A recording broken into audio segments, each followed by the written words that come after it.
Assalamualaikum warahmatullahi wabarakatuh. Kula Nita Dewi Arimbi saking kelas sedasa IPS tunggal arep nyeriyosaken tentang ceritane Dewa Ruci.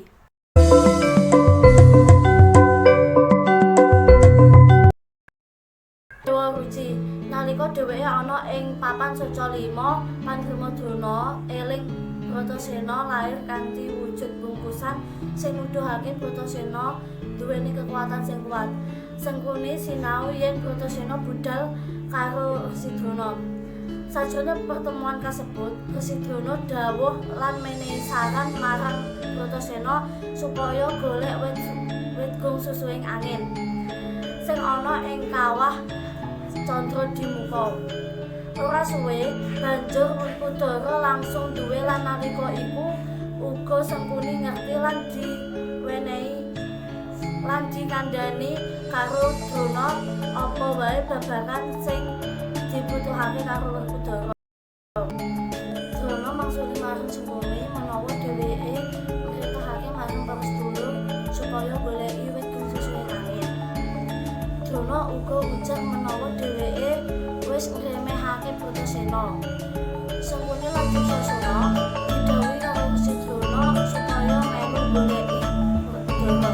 Nalika iku Werkudara wis alas lan ujug-ujug ngadepi raksasa mula banjur padha perang lan ing kuasane wong loro kasebut dadi Bathara Indra lan Bathara Bayu. Bathara loro mau uga matur nuwun marang Werkudara. Werkudara takon marang raksasa kasebut apa tujuane panuwun. Kula raksasa kasebut maksuli menawa mung minangka pasemon menawa ana sing ala bisa dikalahake kanthi ikhlas lan nyembah utawa dosa. Minangka kandhane sesuta Werkudara dianugerahi ali-ali sing diarani Sesotya Manik Mustika Candrama. Ali-ali kasebut minangka ikatan batin kanggo nyedhaki Gusti. Fungsine yaiku bisa navigasi lantai segara sing jero lan jembar. Dadi raksasa kasebut yaiku inkarnasi Bathara Indra lan Bathara Bayu. Werkudara takon marang Bathara Indra, persis apa kayu gung susuing angin iku? Banjur Bathara Indra mangsuli kayu minangka pusat ambegan ateges niat gedhe bakal ditindakake yen diiringi peraturan ambegan kalem pikiran netepake limang pikiran sehat lan kalem rasa. Nuli Bratasena bali menyang gurune Residrana. Bratasena nyritakake yen dheweke wis ketemu karo Bathara Indra lan Bathara Bayu lan diwenehi ali-ali setya Manik Candrama. Bratasena mangsuli pitakon maneh babagan ilmu pengetahuan. Banjur wangsulan jawab lan ujar yen isih ana sasmita sing kudu dipupuhi kanggo golek ilmu kesempurnaan kasebut. Banjur Bratasena takon apa guru. Residrana dawuh supaya golek banyu kesucian utawa tirta pawirta sing ana ing segara Minangkalbu. Bratasena langsung mangkat. Bratasena njaluk izin saka ibune Kunti supaya golek banyu, nanging diblokir karo ibune. Kanthi tekad sing kuat, Bratasena ora nggateke tembunge ibune. Bratasena budal lan nalika iku para sedulur Pandhawa metu kanggo dedonga marang Bratasena ing tengah perjalanan.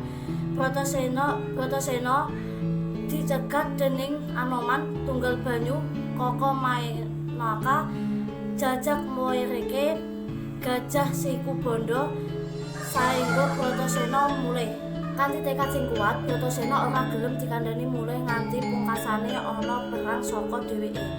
Ing pungkasane perang menang dening Bratasena banjur Anoman tunggal banyu, Kaka Mainaka, Jajak Moereke, Gajah Sikubanda ujar ati-ati ing dalan. Ora suwe sawise Bratasena nerusake perjalanan maneh. Bratasena tekan pinggir segara sing jembar. Kaya ora ana pinggir ombak gedhe, kilat sing nyemprot, Bratasena nyilem menyang ngisor segara kanggo golek tirta pawirta. Sadurunge tekan lantai segara, dheweke kepethuk ula sing ukurane wipol. Bratasena uga berjuang sing pungkasane menang dening Bratasena sak sepete teka. Dewa Ruci marang Bratasena yen dheweke wis bisa nahan hawa nafsu sing ditambani dening kemenangan Bratasena nalika